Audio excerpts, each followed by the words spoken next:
नमस्कार, देश की पाठशाला के वीकेंड स्पेशल में आप सभी का बहुत स्वागत। मैं हूं सुशांत सिन्हा।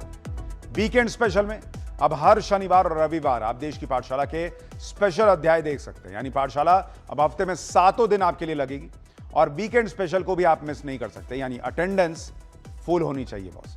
तो आइए शुरू करते हैं आज की पाठशाला।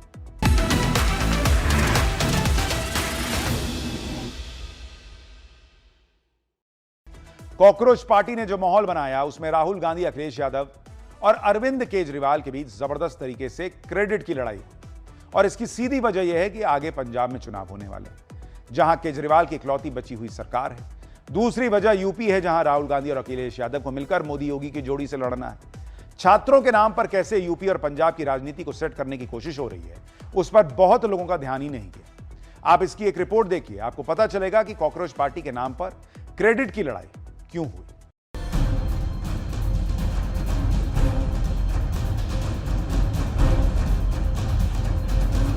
लगातार भारत सरकार के अंदर और भारत सरकार और यूपी सरकार में कंपटीशन चल रहा है कि कौन ज्यादा पेपर लीक कराएगा। एक्नॉलेज था कि हिंदुस्तान का एजुकेशन सिस्टम बहुत बढ़िया है, उस पर सालों से आक्रमण हो रहा है। सेपाई सिंडिकेट का कब्जा होता था, उनकी पर्ची चलती थी और पर्ची पे जब खर्ची मिलती थी तब जाके नियुक्ति पत्र प्राप्त होता था। एक भी पेपर लीक नहीं होया, एक सिंगल पेपर भी लीक नहीं होया पंजाब दे विच।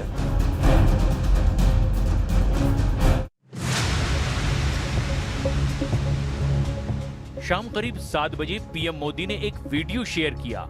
उन्होंने कहा कि पेपर लीक रोकने के लिए कल कठोर कानून लाएंगे। छात्रों के भविष्य के लिए सरकार लगातार कदम उठा रही है।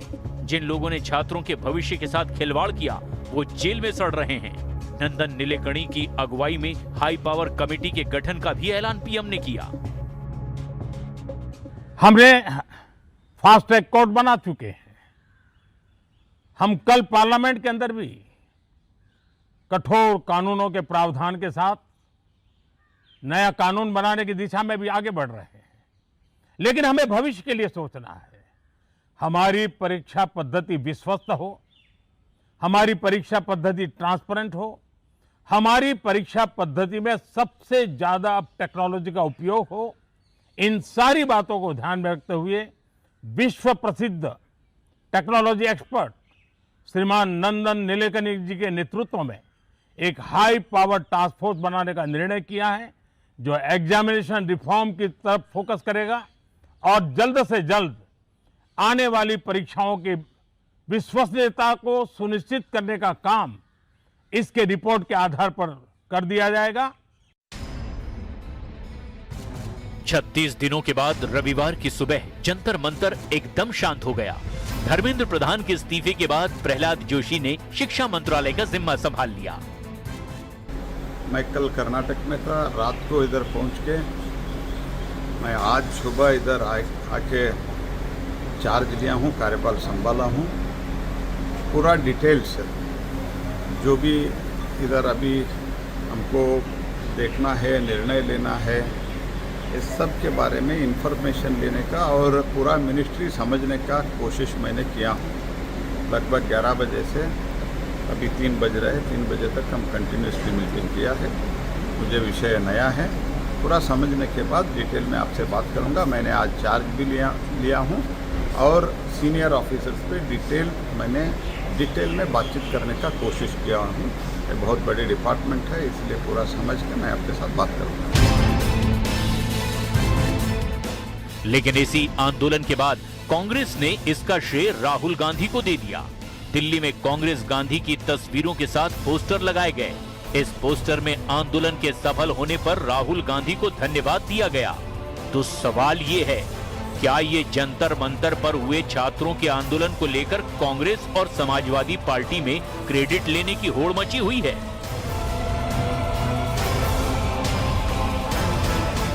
सिस्टम जो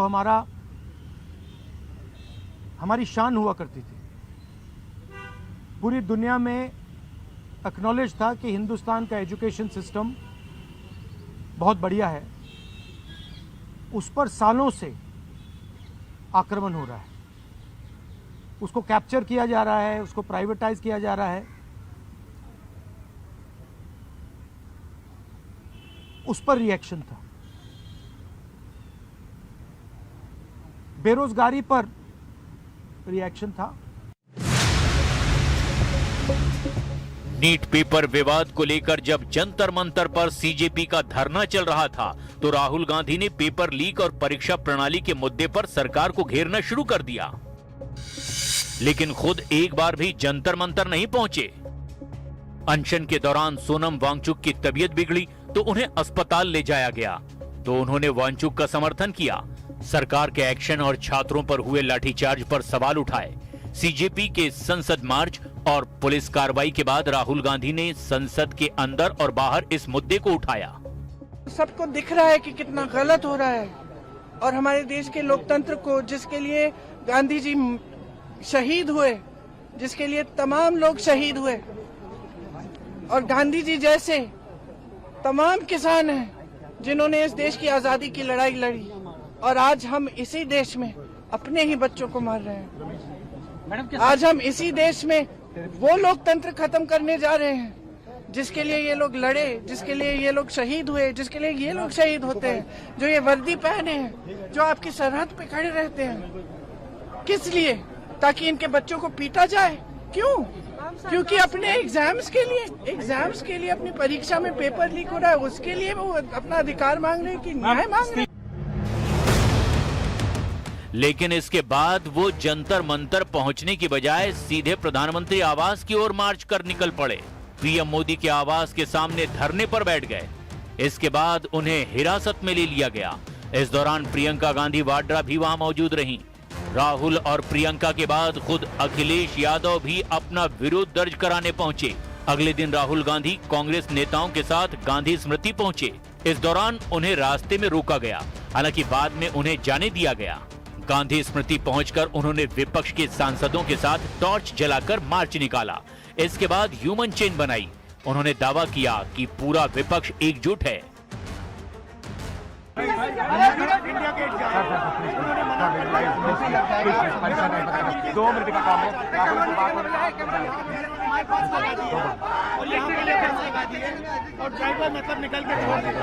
मैसेज है स्टूडेंट्स को कि हम आपके साथ हैं, पूरा विपक्ष आपके साथ है, और जो आपके साथ हो रहा है, आप पर जो वायलेंस हो रहा है, उसके हम बिल्कुल खिलाफ हैं।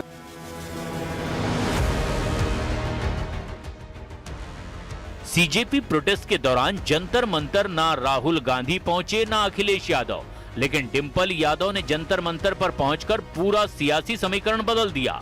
ये तस्वीर तब की है जब सीजेपी के संसद चलो मार्च और जंतर मंतर में प्रदर्शन के दौरान डिंपल यादव खुद पहुंच गईं।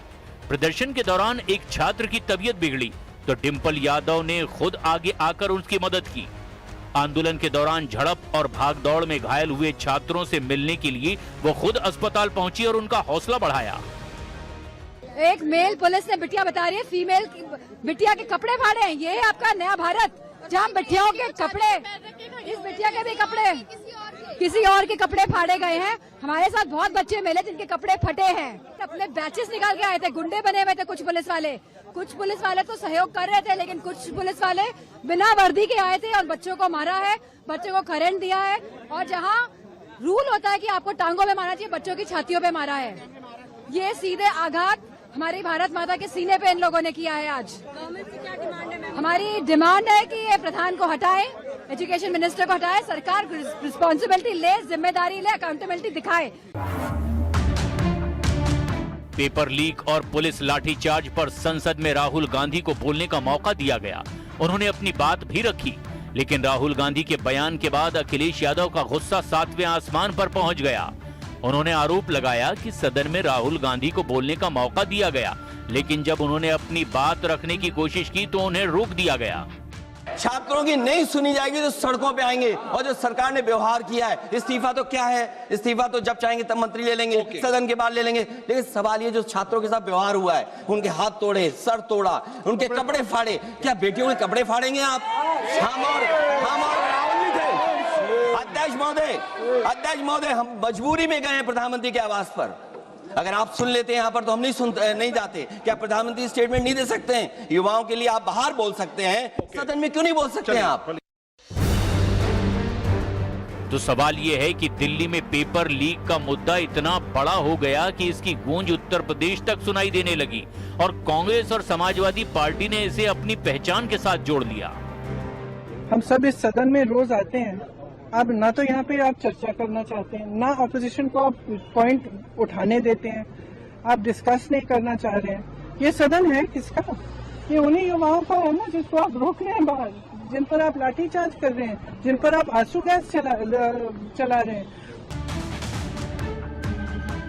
अब तो इसी मुद्दे पर राहुल गांधी ने सीधे गृह मंत्री अमित शाह को चिट्ठी लिख दी है, जिसमें पुलिस लाठीचार्ज पर सवाल उठाए गए हैं। राहुल गांधी ने पहला सवाल पूछा कि प्रदर्शनकारियों पर पैलेट गन चलाने का आदेश किसने दिया? अगर आपने नहीं तो फिर किसने दिया? दूसरा, सामान्य कपड़ों में आए जिन लोगों ने लाठीचार्ज किया वो पुलिसकर्मी थे या वॉलंटियर्स? उनकी तैनाती किसने की? 10 महीने बाद देश के सबसे ज्यादा विधानसभा सीटों वाले राज्य में चुनाव होने वाले हैं, लेकिन विपक्ष की चाल पर सीएम योगी ने फिर पलटवार किया। उन्होंने कहा कि यूपी में पहले माफिया राज था, यूपी को संगठित अपराध का गढ़ बना दिया गया, नौजवानों के सामने पहचान का संकट था, किसान आत्महत्या करने को मजबूर थे। बेटियों को पढ़ाई करने के लिए दूर यूपी के बाहर हॉस्टल में या रिश्तेदारी के यहां भेज देते थे। जब उस बेटी को मां बाप का संरक्षण मिलना चाहिए तब उसको हॉस्टल में भेजा जा रहा है। अरे शादी के बाद तो बेटी जाती ही है ससुराल, कम से कम अपने मां बाप के संरक्षण में पढ़ाई भी कर ले। लेकिन ये समाजवादी पार्टी के गुंडों ने जीना हराम कर रखा था, जीना हराम कर रखा था। व्यापारी यूपी के अंदर निवेश नहीं करना चाहता था क्योंकि इसे भय था।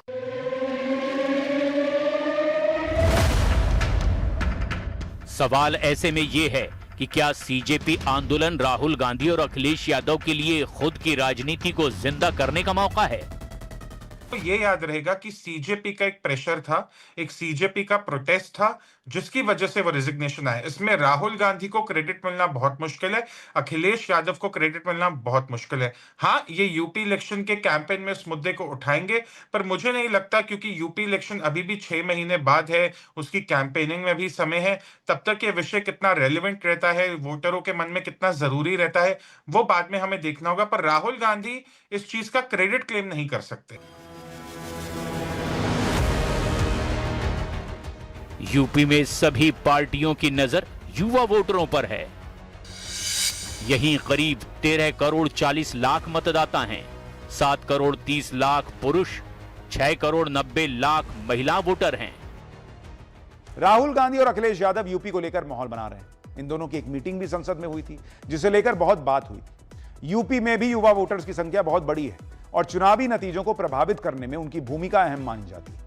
ऐसे में कॉकरोच जनता पार्टी का आंदोलन अब एक बड़े राजनीतिक नैरेटिव का हिस्सा बनता नजर आ रहा है। लेकिन यूपी में क्रेडिट की लड़ाई सिर्फ समाजवादी पार्टी और कांग्रेस के बीच नहीं, अब तो एआईएमआईएम ने भी यूपी में अपनी पकड़ मजबूत करने के लिए समाजवादी पार्टी को साथ आने का ऑफर तक दे दिया। मजलिस नहीं चाहती कि दोबारा भाजपा की सरकार बने उत्तर प्रदेश में। मैं हाथ मिलाने को तैयार हूं, मैं अलायंस करने। लेकिन जैसे ही ओवैसी ने यूपी की सियासत में अपना इरादा जाहिर किया, बीजेपी ने तुरंत पलटवार कर दिया। अखिलेश यादव जी और असदुद्दीन ओवैसी जी ये अक्सर कौन बनेगा बड़ा भाईजान के कंपटीशन में रहते हैं, पर अब ये कर रहे हैं कोलैबोरेशन। ओवैसी ने फ्रेंडशिप रिक्वेस्ट भेज दी है समाजवादी पार्टी को, और समाजवादी पार्टी और ओवैसी की पार्टी वैसे तो दो पहलू एक ही सिक्के के हैं। ये तो दोनों एक ही थाली के चट्टे बट्टे हैं, वोट बैंक की थाली के। दोनों मिलके यूसीसी का विरोध करते हैं, दोनों मिलके महिला अधिकारों का विरोध, शाहबानू का विरोध, शायरा बानू का विरोध, दोनों मिलकर वक्फ के रिफॉर्म का विरोध करते हैं, दोनों मिलके आतंकियों की पैरवी करते हैं। उधर सीजेपी मुद्दे को लेकर पंजाब की राजनीति भी गरमाने लगी है, जहां आम आदमी पार्टी और अरविंद केजरीवाल इस मुद्दे के जरिए अपनी राजनीतिक पकड़ मजबूत करने की कोशिश कर रहे हैं। पंजाब में बड़ी संख्या में युवा वोटर हैं, जिनकी संख्या करोड़ों में है, और इन्हीं युवाओं पर फोकस के चलते यह पूरा मुद्दा पंजाब में हर पार्टी के लिए चुनावी रणनीति का हिस्सा बनता दिख रहा है।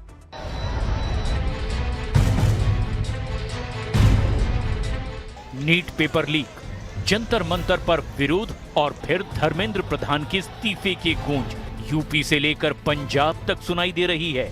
शिरोमणि अकाली दल ने पंजाब में पेपर लीक के मामलों को लेकर आम आदमी पार्टी सरकार के 2 मंत्रियों के इस्तीफे की मांग की और आम आदमी पार्टी पर डबल स्टैंडर्ड का आरोप लगाया। शिरोमणि अकाली दल ने पंजाब के शिक्षा मंत्री हरजोत सिंह बैंस और स्वास्थ्य मंत्री बलवीर सिंह का इस्तीफा मांगा है। शिरोमणि अकाली दल ने आरोप लगाया कि आम आदमी पार्टी ने दिल्ली में धर्मेंद्र प्रधान का इस्तीफा तो मांगा, लेकिन पंजाब में बार बार पेपर लीक होने के बावजूद अपने मंत्रियों पर चुप है। अरविंद केजरीवाल ने दिल्ली में जंतर मंतर पर प्रदर्शन के दौरान सरकार पर सवाल खड़े किए थे, खुद को इस आंदोलन से जोड़ा था। बच्चे कह रहे हैं कि हर साल पेपर लीक होते हैं, हर साल पेपर लीक होते हैं। आपने कोई ऐसा ऐलान नहीं किया कि क्या सिस्टमिक चेंजेस किए जाएंगे जिससे बच्चों को यह भरोसा हो सके कि अगली साल का नीट लीक नहीं होगा या अगले पेपर लीक नहीं होंगे। कोई विजन ही नहीं है सरकार का। और इसी वजह से पंजाब में आम आदमी पार्टी की सरकार अब घिरती दिखाई दे रही है और शिरोमणि अकाली दल के अध्यक्ष सुखबीर सिंह बादल ने आम आदमी पार्टी पर सवाल खड़े किए हैं। भारत के युवाओं की जीत, पंजाब के सुपर सीएम अरविंद केजरीवाल और गुरुद्रोही भगवंत मान से सीधा सवाल, आप कब बोलोगे? आज के युवाओं ने साबित कर दिया कि कोई भी सरकार लोगों की आवाज दबा नहीं सकती, कोई भी नेता जवाबदेही से बच नहीं सकता। अब समय आ गया है कि आम आदमी पार्टी पंजाब के युवाओं को जवाब दे। आपके 4.5 साल के कार्यकाल में परीक्षा से जुड़े 6 घोटाले हुए, जिनसे 5 लाख छात्र प्रभावित हुए। आम आदमी पार्टी की सरकार को यह बताना होगा कि वो अपने मंत्रियों को कब बर्खास्त करेगी। हालांकि जैसे ही पंजाब में पेपर लीक के मुद्दे पर विपक्ष ने आरोप लगाए, भगवंत मान ने आरोपों को खारिज कर दिया। जल्दी छोटी दिना आने वाले भी होर भी तुसी अजे बहुत सारे पेपर क्लीयर करने ने, तुहाडे भैन भाइयां ने, छोटे भैन भाइयां ने पेपर क्लीयर करने ने। 4.5 साल हो गए सरकार बनी नूं, पंजाब दे विच एक भी पेपर लीक नहीं होया, एक सिंगल पेपर भी लीक नहीं होया पंजाब दे विच। दो जगह तो सानू चीटिंग दी रिपोर्ट आई सी, डिजिटल तरीके नाल ब्लूटूथ वाले पेन नाल वो पेपर नूं स्कैन करके बाहर भेज रहे सी। बाहरों उन्हां दे जिहड़े आंसर सी वो मिल रहे, 5-5 लाख रुपया लेंदे सीगे एक पेपर दा। उन्हां नूं भी फड़िया ते फड़ के उन्हां नूं जेल च कीता है। लेकिन बीजेपी का आरोप है कि भगवंत मान सच नहीं बोल रहे हैं। बीजेपी के प्रदीप भंडारी ने तो यहां तक कह दिया कि पंजाब के मुख्यमंत्री ने केजरीवाल से झूठ बोलना सीख लिया है और अब तो केजरीवाल को झूठ बोलने की प्रतियोगिता में हराना चाहते हैं। पंजाब में पिछले कई सालों में 10 से ज्यादा पेपर लीक हो चुके हैं। क्या अरविंद केजरीवाल ने अपने एजुकेशन मिनिस्टर का इस्तीफा मांगा है? क्या राहुल गांधी ने पंजाब के एजुकेशन मिनिस्टर का इस्तीफा मांगा है? कब इस देश की एक पूरा का पूरा वर्ग पंजाब के एजुकेशन मिनिस्टर, जहां सबसे ज्यादा पेपर लीक हो रहे हैं, उसका रेजिग्नेशन मांग रहा है? देश का जेनजी और पंजाब का जेनजी पंजाब के एजुकेशन मिनिस्टर का इस्तीफा चाहता है। फार्मेसी का पेपर लीक, एडीओ का पेपर लीक। पंजाब को अरविंद केजरीवाल ने लीक का कैपिटल बनाया है। पेपर लीक के मुद्दे पर आम आदमी पार्टी को घिरता देख मनीष सिसोदिया ने सफाई दी। उन्होंने कहा कि पंजाब प्रशासन ने तो पंजाब में पेपर लीक की घटनाएं रोकी है। ये काफी कांग्रेस और बीजेपी की तरफ से र्यूमर फैलाया जा रहा है। उनकी पेड ट्रोल्स जो है सोशल मीडिया पे लिखते जा रहे हैं कि जी पंजाब में पेपर लीक हो गया, पंजाब में पेपर लीक हो गया। मैं कांग्रेस बीजेपी को कहना चाहता हूँ, झूठ फैलाना बंद करो। तुम्हारे झूठ के सहारे ही जनता ने तुम्हारी ये स्थिति कर दी है कि एक को कोई पूछता नहीं, दूसरे के शिक्षा मंत्री को रिजाइन करना पड़ रहा है। केवल और केवल झूठ फैलाते हैं, केवल और केवल जुमले फैलाते हैं। मुझे दुख होता है देख के कि ये कभी सच भी बोल लिया करें। पंजाब में कोई पेपर लीक नहीं हुआ। पंजाब की एक यूनिवर्सिटी में एक क्लासरूम में कुछ बच्चे नकल करने के इरादे से एक स्मार्ट पेन लेके आ गए ब्लूटूथ लगा हुआ। उसको भी प्रशासन ने, यूनिवर्सिटी के प्रशासन ने तुरंत पकड़ लिया और पुलिस एक्शन लिया। आम आदमी पार्टी की सफाई पर बीजेपी ने पलटवार किया और आम आदमी पार्टी को नौटंकीबाज कहा। देश भर में नाटक नौटंकी करने वाले केजरीवाल जी, धर्मेंद्र प्रधान जी का तो इस्तीफा हो चुका है, उन्होंने तो हाईएस्ट स्टैंडर्ड्स ऑफ अकाउंटेबिलिटी और मोरालिटी दिखाई, पर जिस मनीष सिसोदिया और अरविंद केजरीवाल ने बेशर्मी से बोला था कि अगर हमारे यहाँ पे पेपर लीक होगा तो हम इस्तीफा ले लेंगे, आज 1 नहीं 2 नहीं 3 नहीं 4 नहीं 6 7 पेपर लीक पंजाब में हुए हैं, तो इनके बेशरम और निर्लज मुख्यमंत्री और उनसे ज़्यादा बेशरम और निर्लज एजुकेशन मिनिस्टर हरजोत बैंस आकर कहते हैं कि हमने तो पेपर लीक पकड़ लिया। बीजेपी का दावा है कि पंजाब में 8 पेपर लीक के मामले सामने आए, लेकिन अभी तक एक भी इस्तीफा नहीं हुआ है। बीजेपी का दावा है कि पंजाब में नायब तहसीलदार की परीक्षा में ब्लूटूथ डिवाइस से परीक्षा में चोरी हुई। पंजाब बोर्ड की 12वीं की अंग्रेजी की परीक्षा के पेपर लीक हो गए। पंजाब स्टेट टीचर एलिजिबिलिटी परीक्षा के पेपर लीक हुए। एग्रीकल्चर डेवलपमेंट ऑफिसर परीक्षा के पेपर भी लीक हुए। पंजाब में भी अगले साल चुनाव हैं और केजरीवाल कमबैक करने की तैयारी में जुटे हैं, लेकिन विपक्ष के साथ ही बीजेपी ने आम आदमी पार्टी की दुखती नस पर हमला कर दिया है। केजरीवाल और आम आदमी पार्टी ने जिस पेपर लीक को मुद्दा बनाकर केंद्र सरकार को घेरने की कोशिश की, अब उसी मुद्दे पर वो पंजाब में घिरे हुए दिखाई दे रहे हैं। आगे की रणनीति हम बताएंगे, जल्दी बताएंगे, कल ही तो खत्म हुआ है, थोड़ा तो हमें टाइम दे दीजिए। बिल्कुल सर। यस। और पंजाब पेपर लीक को लेकर कुछ कहेंगे सर? उस पर भी करेंगे, हम बोलेंगे, हम उसी के पर प्लानिंग कर रहे हैं अभी। पंजाब में करीब 2 करोड़ 14 लाख मतदाता हैं, 1 करोड़ 12 लाख पुरुष और 1 करोड़ 1 लाख महिला वोटर हैं, जबकि 5,38,000 युवा वोटर हैं। दिल्ली के जंतर मंतर पर 36 दिन तक चला सीजेपी आंदोलन भले ही खत्म हो गया हो, लेकिन इसकी गूंज ने यूपी में इसे क्रेडिट पॉलिटिक्स तक पहुंचा दिया है और पंजाब में सत्ता से सवाल करने का मौका दे दिया है। इसके अलावा भी जिन राज्यों में चुनाव आने वाले हैं, वहां भी विपक्ष इस मुद्दे को भुनाने की कोशिश करेगा। उधर बीजेपी को भी युवाओं पर पूरा भरोसा है। प्रधानमंत्री खुद युवाओं से संवाद कर रहे हैं और उनकी समस्याओं को प्राथमिकता दे रहे हैं। कुल मिलाकर युवा हर पॉलिटिकल पार्टी की प्राथमिकता बन चुके हैं, क्योंकि बात अब सिर्फ आने वाले चुनाव की नहीं, बल्कि उस भविष्य की है जो आने वाले समय में आत्मनिर्भर भारत को धार और रफ्तार देंगे। ईरान युद्ध पश्चिमी एशिया के लिए धीरे धीरे कयामत बनता जा रहा है। अमेरिकी राष्ट्रपति डोनाल्ड ट्रंप ने ईरान पर मैसिव अटैक या कहें कि पूर्ण युद्ध का ऐलान किया है। जवाब में ईरान ने 2 टूक कह दिया है कि अगर ईरान के पिकैक्स माउंटेन या नागरिक ठिकानों पर हमला हुआ तो पूरे मिडिल ईस्ट में अमेरिका के सभी सैन्य ठिकाने तबाह कर देंगे।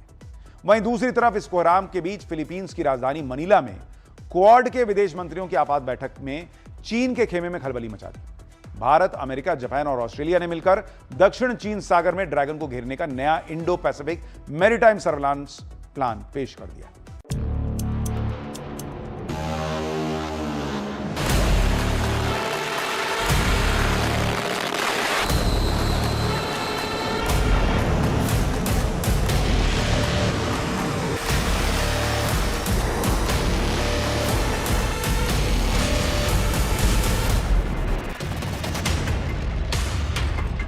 आज की सबसे बड़ी खबर यही है कि अमेरिकी राष्ट्रपति डोनाल्ड ट्रंप ने ईरान पर एक बहुत बड़े और निर्णायक सैन्य हमले के अपने ही फैसले को फिलहाल रोक दिया है। वजह है पेंटागन से आई एक ऐसी चेतावनी जिसने अमेरिकी प्रशासन के होश उड़ा कर रख दिए हैं, और वो है अमेरिका के पास पैट्रियट इंटरसेप्टर मिसाइलों की भारी किल्लत। लेकिन इसके साथ ही युद्ध के मैदान में जो खुलासे हो रहे हैं वो रोंगटे खड़े कर देने वाले हैं। कुवैत और बहरीन पर मंडराते खतरों के बीच अब खाड़ी देशों के भी जंग में सीधे तौर पर खींचने की खबरें आ रही है।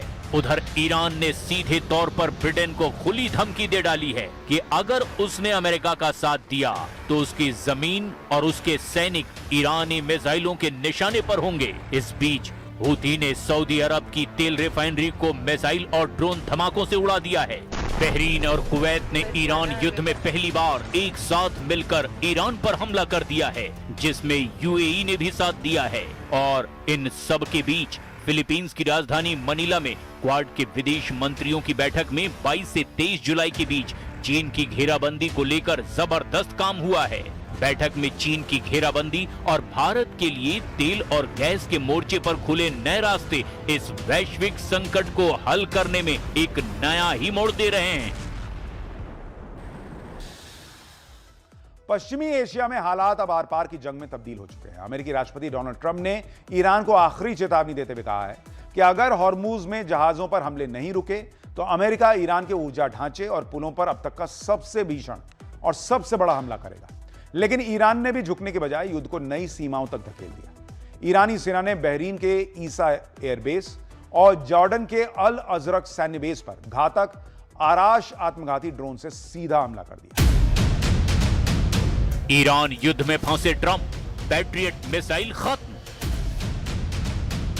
ये वाकई हैरान करने वाली बात है कि जिस वक्त हूथी सऊदी अरब की तेल रिफाइनरियों पर मिसाइलें दाग रहे हैं, उन्हें फूंका जा रहा है, ऐसे वक्त में ट्रंप ने सेना को आदेश दे दिया है कि ईरान पर हमला मत करो। इससे भी ज्यादा चौंकाने वाली खबर तो ये है कि 5 महीने से चल रहे ईरान युद्ध में ऐसा पहली बार हुआ है जब कुवैत और बहरीन ने मिलकर यूएई की मदद से ईरान पर सीधे मिसाइल और ड्रोन हमला कर दिया।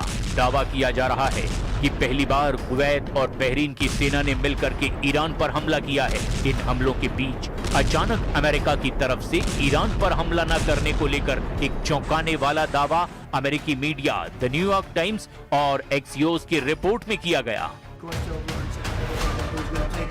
द न्यूयॉर्क टाइम्स और एक्सियोस की रिपोर्ट के मुताबिक अमेरिकी राष्ट्रपति डोनाल्ड ट्रंप ने शुक्रवार यानी 24 जुलाई 2026 को अपने शीर्ष सलाहकारों और कैबिनेट मंत्रियों के साथ एक लंबी हाई लेवल बैठक की और इस बैठक के बाद ट्रंप ने अमेरिकी सेना को ईरान पर किसी भी नए और बड़े हमले करने से रोकने का सख्त आदेश दे दिया। रिपोर्ट के मुताबिक अमेरिका के ज्वाइंट चीफ ऑफ स्टाफ के chairman general Dan Caine, pentagon के अधिकारियों ने ट्रंप प्रशासन को चेतावनी दी कि पिछले कई हफ्तों से लगातार जारी तूफानी हमलों की वजह से अमेरिकी सेना के पास पैट्रियट इंटरसेप्टर मिसाइलों और दूसरे एयर डिफेंस हथियारों का भंडार अब खतरनाक रूप से कम हो चुका है। अब हालात ये हैं कि अप्रैल के अंत तक अमेरिकी सेना मिडिल ईस्ट में 1200 से ज्यादा पैट्रियट इंटरसेप्टर मिसाइलें खर्च कर चुकी है। अगर युद्ध और लंबा खिंचता है और इसी रफ्तार से और आगे बढ़ता है तो मध्य पूर्व में तैनात अमेरिकी सैनिकों और उनके सहयोगी देशों की रक्षा करना नामुमकिन हो जाएगा। हालांकि अमेरिकी अधिकारियों का ये भी कहना है कि ये रोक अस्थायी हो सकती है और जरूरत पड़ने पर सेना फिर से एक्शन मोड में आ सकती है, लेकिन फिलहाल हथियारों की कमी ने अमेरिका की सांसें अटका दी है। अमेरिकी अधिकारियों के मुताबिक व्हाइट हाउस में हाल ही में बातचीत अमेरिकी इंटरसेप्टर मिसाइलों के खत्म होने के मुद्दे पर केंद्रित रही, खास करके तब से जब जॉर्डन में एक ईरानी मिसाइल अमेरिकी एयर डिफेंस को भेदकर 3 अमेरिकी सैनिकों की मौत की वजह बन गया।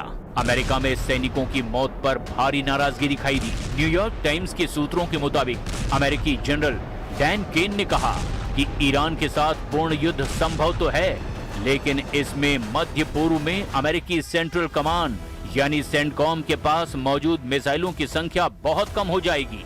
वहीं दूसरी तरफ ईरानी सेना के पास मिसाइलों का बड़ा भंडार होने की संभावना है। ऐसे हालात में ट्रंप ने रूस और चीन को भी इस जंग से दूर रहने की सख्त चेतावनी दी है। ट्रंप का दावा है कि चीनी राष्ट्रपति शी जिनपिंग और रूस के राष्ट्रपति व्लादिमीर पुतिन ने उन्हें भरोसा दिया है कि वे तेहरान को हथियार सप्लाई नहीं करेंगे। ट्रंप ने साफ कह दिया कि अगर चीन या रूस ने इस नियम को तोड़ा तो उन्हें इसके बहुत गंभीर परिणाम भुगतने होंगे। So we've hit Iran very hard. Their Navy is gone. Their Air Force is gone. 250 jets no longer. 159 boats. Good boats. In fact, I said, why the hell didn't we keep them? We could have used them. But 159, but all at the bottom of the sea. They have no radar. They have very few drones left, despite what you see. And every once in a while, they're going to set some things up, but they don't have much left. And by the way, they are talking to us right now. They'd love to make a deal. I don't think they're ready to. I don't think it's time yet, but I'm willing to listen. But they cannot have a nuclear weapon. Iran में भारी तबाही। Bahrain Kuwait ने पहली बार किया हमला। जब ये जंग शुरू हुई थी तभी वॉर एक्सपर्ट्स ने आशंका जाहिर की थी कि ये मिडिल ईस्ट की सीमाओं को लांघकर पूरी दुनिया को अपनी चपेट में ले लेगी। ये डर अब सच साबित होता दिखाई दे रहा है। वॉल स्ट्रीट जर्नल की एक बेहद सनसनीखेज रिपोर्ट सामने आई है, जिसके मुताबिक कुवैत और बहरीन ने ईरान के अंदर घुसकर हमले शुरू कर दिए हैं। हालांकि दोनों देशों ने आधिकारिक तौर पर इस बात की पुष्टि नहीं की है, लेकिन ये इस बात का स्पष्ट संकेत है कि अरब देश अब एक लंबी और खूनी जंग में बुरी तरह फंसते जा रहे हैं। ईरानी मीडिया और सैन्य सूत्रों के मुताबिक ईरान ने जॉर्डन, कुवैत और बहरीन में मौजूद अमेरिकी सैन्य ठिकानों को अपनी जवाबी हमलों का निशाना बनाया। बहरीन में अमेरिका की 5th फ्लीट के नौसैनिक ठिकानों पर ड्रोन और मिसाइलों से जोरदार हमले किए गए, जिसके बाद वहां कई बड़े विस्फोटों की आवाजें सुनाई दी है। सऊदी अरब पर हूथी का हमला, फूंक डाली तेल रिफाइनरी। मिडिल ईस्ट के एनर्जी हब पर मंडराता खतरा अब और गहरा गया है। यमन के हूथी विद्रोहियों ने सऊदी अरब पर एक बार फिर बड़ा हमला बोल दिया है। हूथी विद्रोहियों ने दावा किया कि उन्होंने 25 जुलाई को सऊदी अरब के जजान में स्थित सऊदी आरामको रिफाइनरी को 3 बैलिस्टिक मिसाइलों से निशाना बनाया। ये जानना भी जरूरी है कि जजान रिफाइनरी सऊदी अरब की 5वीं सबसे बड़ी ऑयल फैसिलिटी है। इस हमले के बाद कुवैत समेत कई खाड़ी देशों ने इसकी कड़ी निंदा की है। इसे वैश्विक व्यापार और नौवहन के लिए गंभीर खतरा बताया है। हालांकि हूथी डंके की चोट पर अपने हमले को कामयाब बता रहे हैं।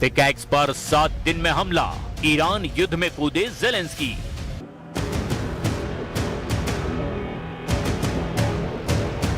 अट्ठाईस फरवरी 2026 से आज तक अमेरिका और इजराइल ईरान के परमाणु ठिकानों को पूरी तरह से नष्ट नहीं कर पाए हैं। हैरान करने वाली बात तो ये है कि अब ट्रंप को लगता है कि अगर हमने जल्द ही ईरान की परमाणु क्षमता को पूरी तरह से तबाह नहीं किया तो इजराइल के साथ साथ पूरे अरब को ईरान तबाह कर डालेगा। खबर तो यहाँ तक है कि ईरान युद्ध में ट्रंप ने यूक्रेन को भी शामिल करना शुरू कर दिया है। दावा तो यहाँ तक किया जा रहा है कि ज़ेलेंस्की ने ट्रंप को भरोसा दिलाया है कि वो ईरान के शाहिद 136 ड्रोन और मिसाइलों को तबाह करने के लिए अपने माहिर कमांडर और स्पेशल टीम को ईरान के खिलाफ जंग में उतार देगा। इस बीच इस युद्ध में सबसे बड़ा मोड़ पिकैक्स माउंटेन को लेकर आया है। नतांज परमाणु परिसर के पास पहाड़ की ठोस चट्टानों को काटकर 100 मीटर नीचे बनाया गया ये बंकर ईरान का सबसे सुरक्षित सेंट्रीफ्यूज ठिकाना है। इसी को ट्रंप हर हाल में तबाह करना चाहते हैं।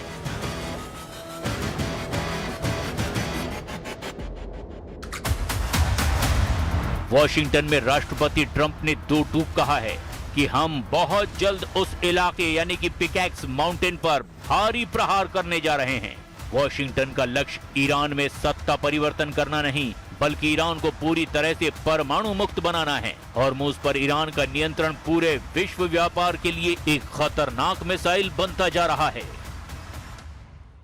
Well, we feel very badly, but you know, those great people, those great patriots were out there fighting that Iran cannot have a nuclear weapon. Iran has been very, very badly damaged.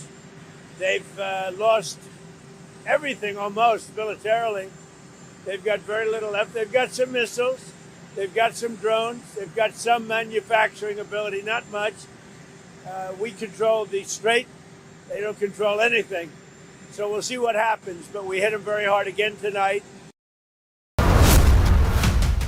Iran की तबाही के लिए America Ukraine की secret deal.